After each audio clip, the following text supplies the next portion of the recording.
प्रियंका गांधी वाडा।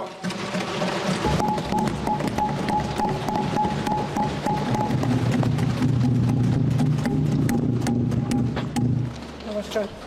माननीय अध्यक्ष महोदय जी, आज आपने मुझे इस सभा में बोलने का मौका दिया, इसके लिए मैं आपकी बहुत बहुत आभारी हूँ। सबसे पहले जो सुरक्षाकर्मी, जो जवान अफसर 13 दिसंबर को संसद की सुरक्षा के लिए शहीद हुए, उनके प्रति मैं श्रद्धांजलि व्यक्त करना चाहती हूँ। महोदय, हजारों साल पुरानी हमारी देश की, धर्म की एक पुरानी परंपरा रही है। ये परंपरा संवाद, चर्चा की रही है। एक गौरवशाली परंपरा है जो दर्शन ग्रंथों में, वेदों में, उपनिषदों में दिखती है। वाद विवाद और संवाद की हमारी पुरानी संस्कृति है। अलग अलग धर्मों में भी, इस्लाम में, सूफियों में, बौद्ध धर्म में, जैन धर्म में, सिख धर्म में भी ये वाद संवाद, ये चर्चा बहस, इसकी संस्कृति रही है। इसी परंपरा से उभरा हमारा स्वतंत्रता संग्राम। हमारा स्वतंत्रता संग्राम विश्व में एक अनोखा संग्राम था, एक अनोखी लड़ाई थी जो अहिंसा और सत्य पर आधारित थी।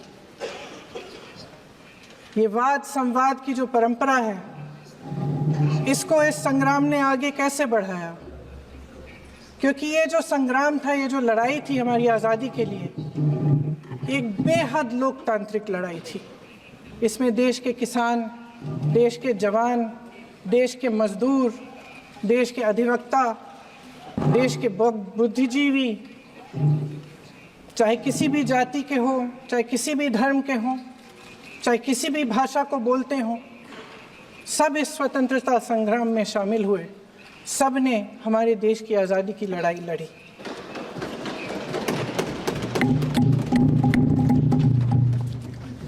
और उसी आज़ादी की लड़ाई से एक आवाज़ उभरी जो हमारी देश की आवाज़ थी। वो आवाज़ ही आज हमारा संविधान है। साहस की आवाज़ थी, हमारी आज़ादी की आवाज़ थी, और उसी की गूंज ने हमारे संविधान को लिखा और बनाया। ये सिर्फ एक दस्तावेज नहीं है। बाबा साहेब अम्बेडकर, मौलाना आज़ाद जी, राजगोपालाचारी जी और जवाहरलाल नेहरू जी और उस समय के तमाम नेता, जैसे आपने कहा, इस संविधान को बनाने की जो कार्य में सालों के लिए जुटे रहे। हमारा संविधान इंसाफ, उम्मीद, अभिव्यक्ति और आकांक्षा की वो ज्योत है जो हर हिंदुस्तानी के दिल में जलती है। अध्यक्ष महोदय, इस ज्योत ने हर एक भारतीय को ये पहचानने की शक्ति दी कि उसे न्याय मिलने का अधिकार है, कि उसमें अपने अधिकारों के लिए आवाज़ उठाने की क्षमता है, कि जब वो आवाज़ उठाएगा तो सत्ता को उसके सामने झुकना पड़ेगा। इस संविधान ने हर एक देशवासी को ये अधिकार दिया कि वो सरकार बना भी सकता है और सरकार बदल भी सकता है। ये ज्योत जो हर हिंदुस्तानी के दिल में जलती है, उसने हर हिंदुस्तानी को ये विश्वास दिया कि देश की संपत्ति में, देश की दौलत में, संसाधनों में उसका भी हिस्सा है, कि उसे एक सुरक्षित भविष्य की उम्मीद का अधिकार है, कि देश बनाने में भी उसकी भागीदारी है। उम्मीद और आशा की ये जोत मैंने देश के कोने कोने में खुद देखी है। उन्नाव में मैं एक रेप पीड़िता के घर गई, उसे जलाकर मार डाला था। वो शायद 20-21 साल की होगी। हम सब के बच्चे हैं। हम सोच सकते हैं कि अगर हमारी बेटी के साथ बार बार बलात्कार हुआ और फिर जब वो अपनी लड़ाई लड़ने के लिए गई तो उसको जलाकर मार डाला गया होता तो हम पर क्या बीतती। मैं उस बच्ची के पिता से मिली। उसके खेत जलाए गए थे, उसके भाइयों को पीटा गया था, उसके पिता को बाहर से घर के बाहर घसीट कर मारा गया था। उस पिता ने मुझे बताया कि बेटी, मुझे न्याय चाहिए। मेरी बेटी अपने एफआईआर को दर्ज करने के लिए जब ज़िले में गई तो उसको मना किया गया। अगले ज़िले में जाना पड़ा उसे। वो रोज़ सुबह 6 बजे उठकर तैयार होकर अकेली अपने मुकदमे को लड़ने के लिए अगले ज़िले में ट्रेन से जाती थी। उसके पिता ने मुझे कहा कि मैंने उससे कहा, बेटी अकेले मत जाओ, छोड़ दो ये लड़ाई। लेकिन उसकी बेटी ने उसको जवाब दिया कि नहीं पिताजी, मैं अकेली जाऊंगी, मैं लड़ूंगी, ये मेरी लड़ाई है, मैं इसको लड़ूंगी। ये लड़ने की क्षमता, ये हिम्मत उस लड़की को और करोड़ों भारत की नारियों को हमारे संविधान ने दी। आगरा में मैं अरुण वाल्मीकि के घर गई। अरुण वाल्मीकि पुलिस स्टेशन में काम करता था, सफाई का काम करता था। आप सोच सकते हैं हमारी तरह उसका भी परिवार था। नई नई शादी हुई थी, 2-3 महीनों का बच्चा था। पुलिस स्टेशन में चोरी हो गई। चोरी का इल्ज़ाम उस पर लगाया गया। उसके पूरे परिवार को उठाकर पुलिस स्टेशन में ले गए। आप हंस रहे हैं, लेकिन ये गंभीर बात है। और क्या करेंगे? शर्म करो, शर्म। अरुण वाल्मीकि को पीट पीट के मार डाला, उसकी बीवी को पीटा, उसके पिता के नाखून निकाले, उसके पूरे परिवार को पीटा गया। जब मैं उस जवान महिला से मिलने गई जो अभी अभी विधवा हुई थी, तो उसने मुझे कहा कि दीदी, हमें सिर्फ एक चीज़ चाहिए, हमें न्याय चाहिए और हम इस न्याय के लिए लड़ते रहेंगे, चाहे कुछ भी हो जाए। ये हिम्मत उस महिला को हमारे संविधान ने दी।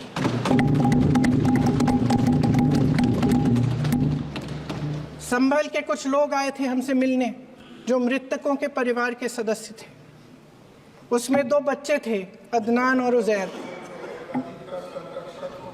अब सुनिए, उसमें 2 बच्चे थे, अदनान और उजैर। एक बच्चा मेरे बच्चे की उम्र का है, दूसरा उससे छोटा 17 साल का है। दर्जी के बेटे थे। दर्जी का एक ही सपना था कि वो अपने बेटों को पढ़ाएगा, लिखाएगा।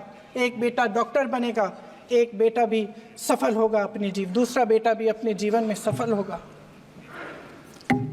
उनके पिताजी हर रोज उनको स्कूल छोड़ते थे। उस दिन भी स्कूल छोड़ने के बाद अपनी दुकान में चले गए। उन्हें पता नहीं था कि विवाद हो रहा है। उन्होंने भीड़ देखी, घर आने की कोशिश की तो पुलिस ने गोली से मार डाला। वो 17 साल का बच्चा अदनान मुझसे कहता है,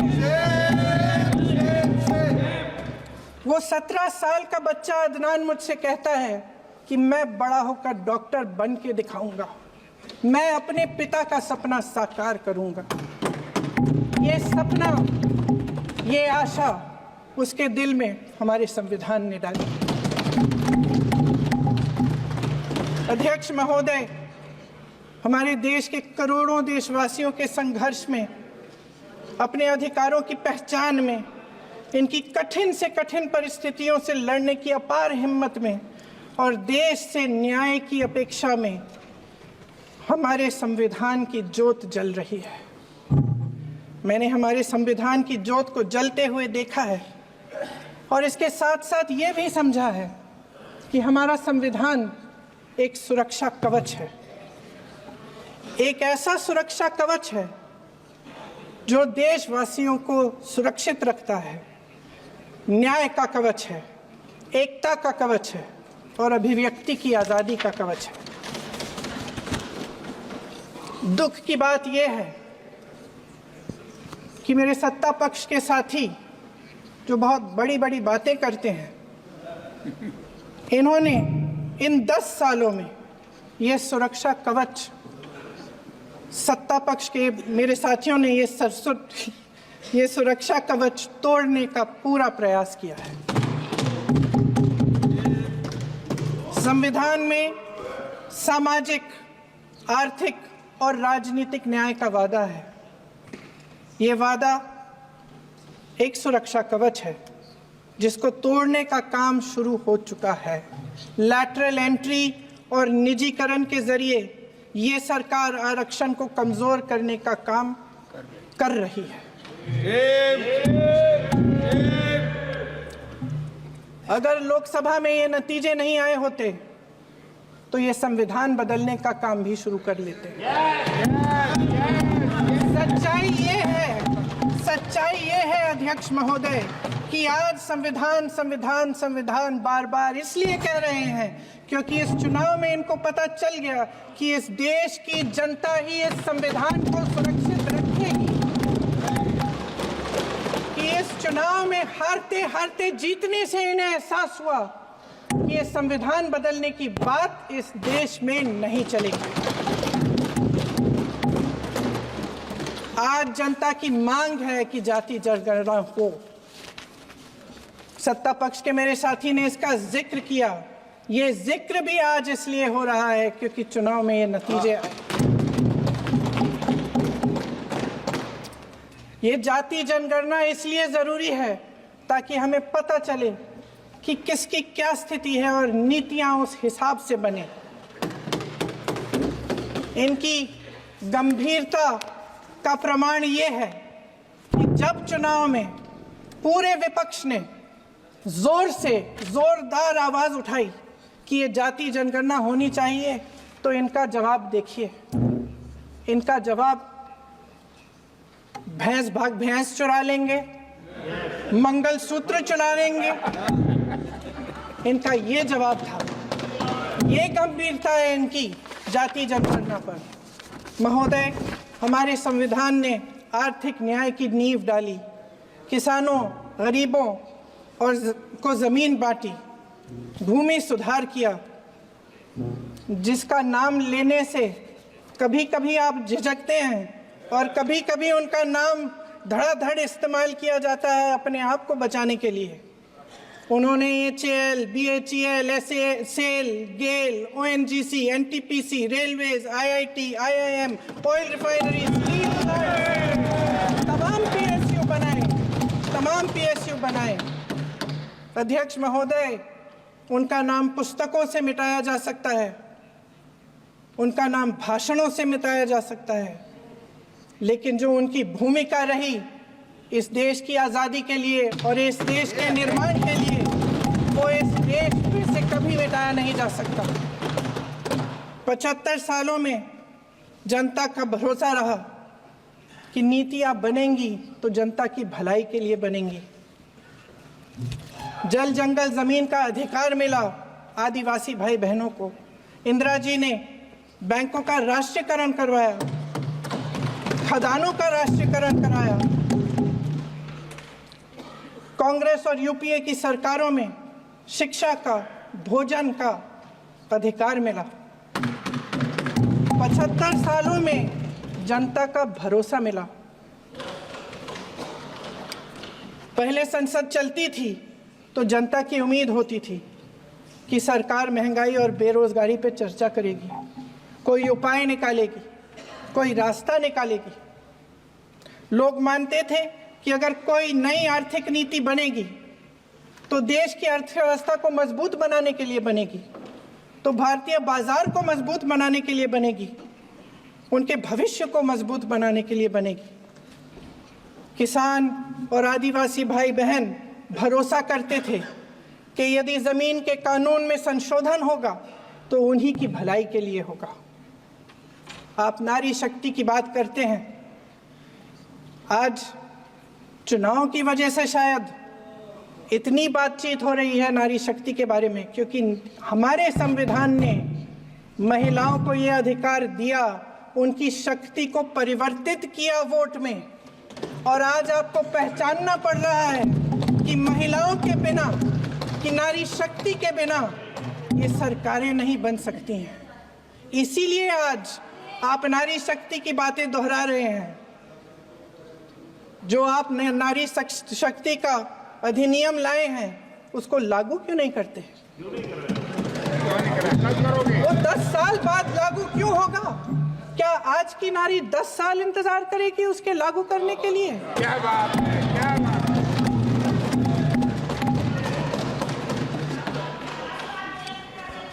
आज संसद में बैठे हुए सत्ता पक्ष के मेरे साथी ज्यादा से ज्यादा अतीत की बातें करते हैं। 1921 में क्या हुआ, कब हुआ, नेहरू जी ने क्या किया। अरे वर्तमान की बात करिए, देश को बताइए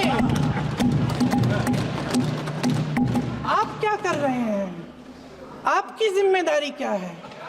कि सारी जिम्मेदारी जवाहरलाल नेहरू की है। अध्यक्ष महोदय जी, ये सरकार आर्थिक न्याय का सुरक्षा कवच तोड़ रही है। आज संसद में बैठी ये सरकार बेरोजगारी और महंगाई से जूझ रही हमारी जनता को क्या राहत दे रही है? कृषि के कानून भी बड़े बड़े उद्योगपतियों के लिए बन रहे हैं। सही एमएसपी को छोड़िए, डीएपी तक नहीं मिल रहा है।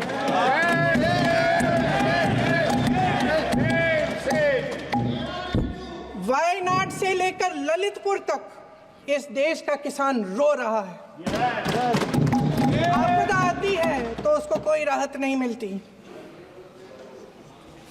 भगवान भरोसे है आज इस देश का किसान, उसको छोड़ दिया गया है। आज हिमाचल में देखिए, जितने भी कानून बने हैं वो सब बड़े बड़े उद्योगपतियों के लिए बन रहे हैं। हिमाचल में जो सेब उगता था, उसके जो छोटे छोटे किसान हैं वह रो रहे हैं, क्योंकि एक व्यक्ति के लिए सब कुछ बदला जा रहा है। सुनने की हिम्मत रखो।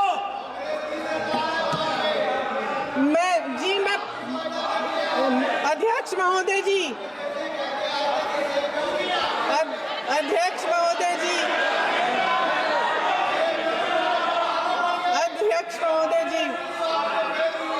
अध्यक्ष महोदय जी, अडानी जी को सारे कोल्ड स्टोरेज प्रदेश की सरकार ने नहीं दिए।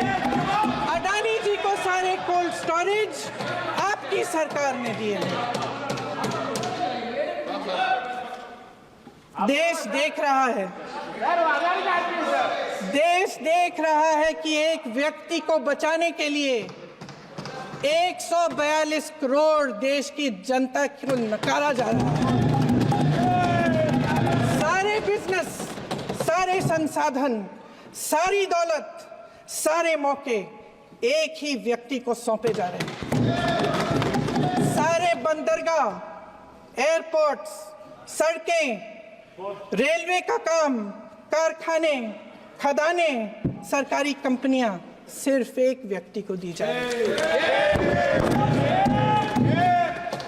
जनता के मन में हमेशा ये विश्वास होता था कि अगर कुछ नहीं है तो संविधान हमारी सुरक्षा करेगा, मगर आज आम लोगों के बीच ये धारणा बनती चली जा रही है कि सरकार सिर्फ अडानी जी के मुनाफे के लिए चल रही है। देश में बहुत तेजी से गैर बराबरी बढ़ रही है।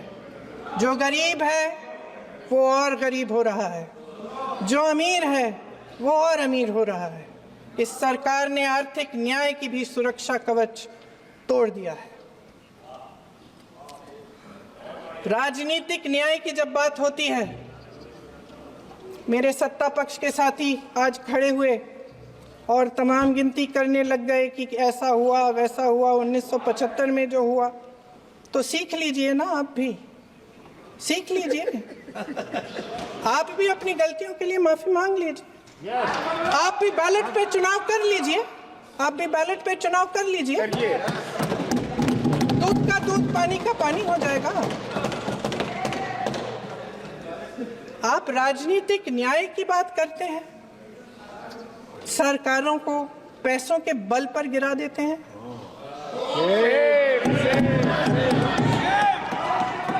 मेरा आग्रह है कि अपन संविधान में सकारात्मक बोले।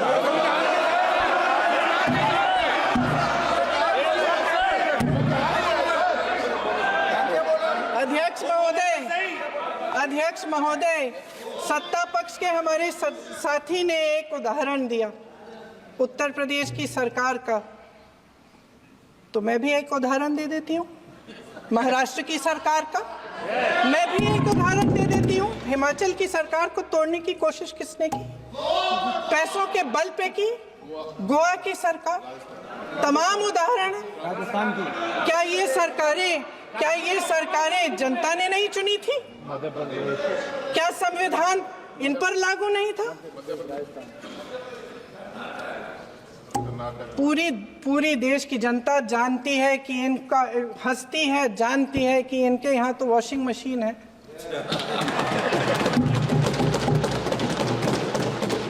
जो यहाँ से वहाँ जाता है वो धुल जाता है, इस तरफ दाग, उस तरफ स्वच्छता। और मेरे कई ऐसे साथी हैं जो इस तरफ होते थे उस तरफ चले गए, मुझे दिख भी रहे हैं, वॉशिंग मशीन में शायद धुल गए हैं। अध्यक्ष महोदय, जहां भाईचारा और अपनापन होता था, जहां हमारे संविधान ने एकता का सुरक्षा कवच दिया था, वहां शक और घृणा के बीज बोए जा रहे हैं। एकता का सुरक्षा कवच तोड़ा जा रहा है। प्रधानमंत्री जी यहाँ सदन में संविधान की किताब को यूं माथे से लगाते हैं, लेकिन संभल में, हाथरस में, मणिपुर में जब न्याय की गुहार आती है, उठती है, तो उनके माथे पे शिकन तक नहीं आता।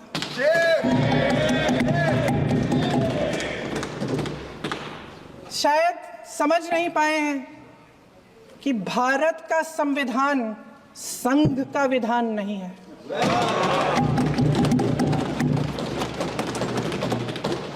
भारत के संविधान ने हमें एकता दी, हमें आपसी प्रेम दिया। उस मोहब्बत की दुकान जिस पर आपको हंसी आती है, उसके साथ करोड़ों देशवासी चले। करोड़ों देशवासियों के दिल में एक दूसरे के लिए प्रेम है, घृणा नहीं है।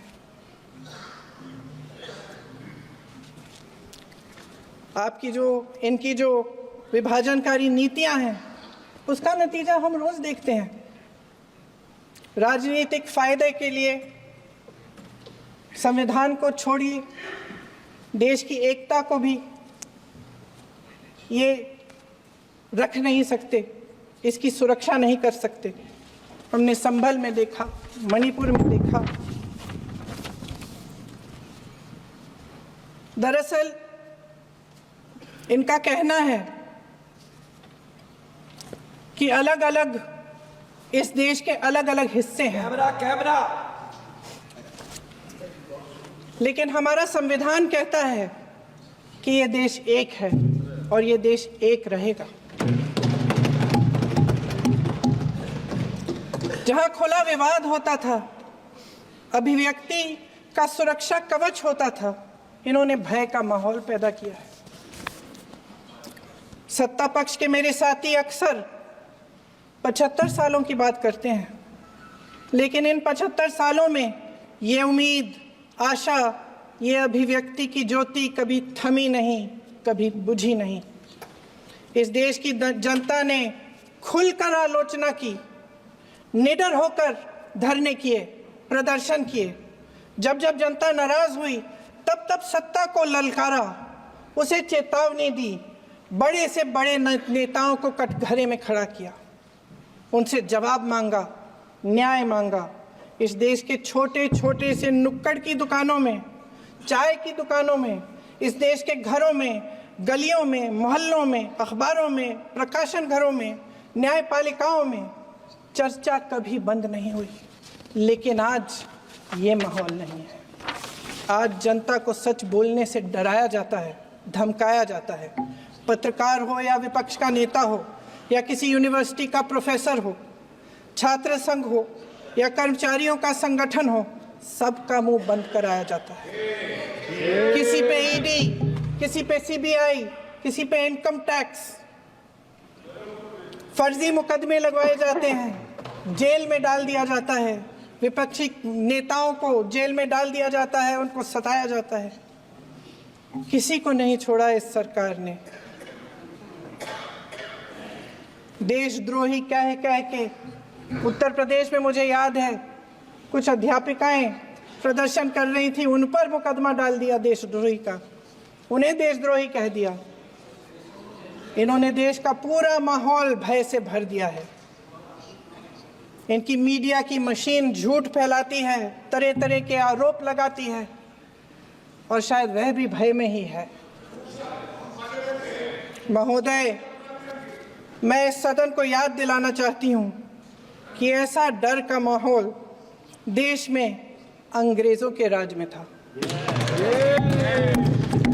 जब इस तरफ बैठे हुए गांधी की विचारधारा वाले लोग आज़ादी की लड़ाई लड़ रहे थे और उस तरफ वाली विचारधारा वाले लोग भय में रहकर अंग्रेजों के साथ साठ-गांठ कर रहे थे। लेकिन अध्यक्ष महोदय, भय का भी अपना स्वभाव होता है। भय फैलाने वाले हमेशा भय का खुद शिकार बन जाते हैं। ये प्रकृति का नियम है। आज इनकी भी यही हालत हो गई है। भय फैलाने के इतने आदी हो गए हैं कि खुद भय में रहने वाले हैं, चर्चा से डरते हैं, आलोचना से घबराते हैं। कई दिनों से हम मांग रहे हैं कि चर्चा करिए, लेकिन चर्चा करने की हिम्मत ही नहीं है।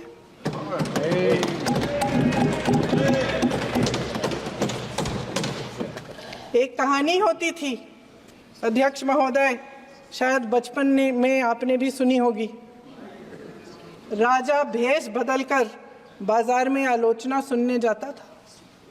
ये सुनने जाता था कि प्रजा मेरे बारे में क्या कह रही है, मैं सही रास्ते पे चल रहा हूं कि नहीं।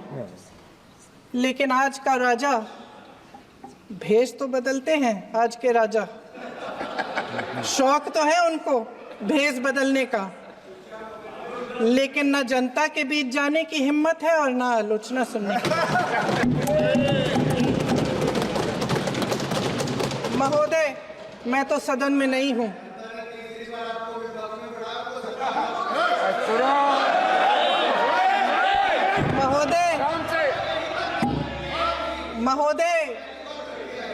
महोदय, जनता में बहुत विवेक है, ये सही है।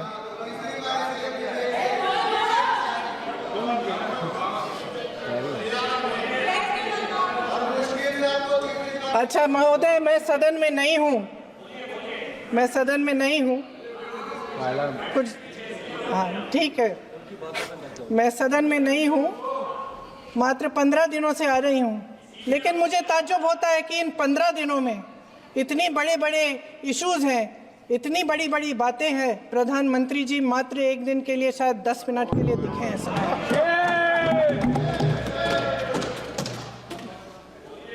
बात यह है अध्यक्ष महोदय जी कि ये देश भय से नहीं, साहस और संघर्ष से बना है। इसको बनाने वाले देश के किसान, जवान, देश के करोड़ों मजदूर और गरीब जनता है। संविधान इनको साहस देता है। मेहनती मिडिल क्लास है। और इस देश के जो करोड़ों देशवासी हैं, जो रोजाना भयंकर परिस्थितियों का सामना करते हैं, उनको साहस देता है। वायनाड में जो आपदा आई, उसमें एक छोटा लड़का था 17 साल का। 6 घंटों के लिए उसने अपनी माँ को बचाने की कोशिश की। 6 घंटों के लिए आप सोच सकते हैं कि अगर नदी की धारा बह रही है, नाराज है, आप अपनी माँ को पकड़े हो, 6 घंटों के लिए पकड़े रखते हो कि मेरी माँ बच जाएगी, और अंत में वो माँ भी बह जाती है। उस लड़के का साहस, उन महिलाओं का साहस जो पीड़ित हैं लेकिन फिर भी अपनी लड़ाई लड़ रहे हैं, उन संभल के बच्चों का साहस जिनके पिताजी अभी अभी गुजर गए लेकिन फिर भी उनके सपनों को साकार करने की हिम्मत है, उनका साहस है, वो साहस इस संविधान ने दिया है।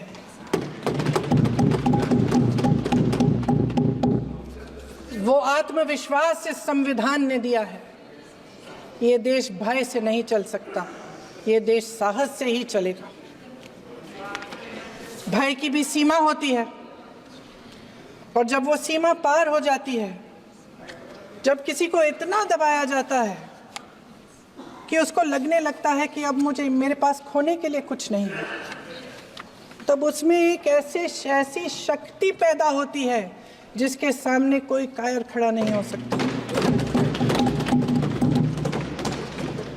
ये देश कायरों के हाथों में ज्यादा देर तक कभी नहीं रहा है। ये देश उठेगा, ये देश लड़ेगा, सत्य मांगेगा, सत्यमेव जयते। जय हिंद।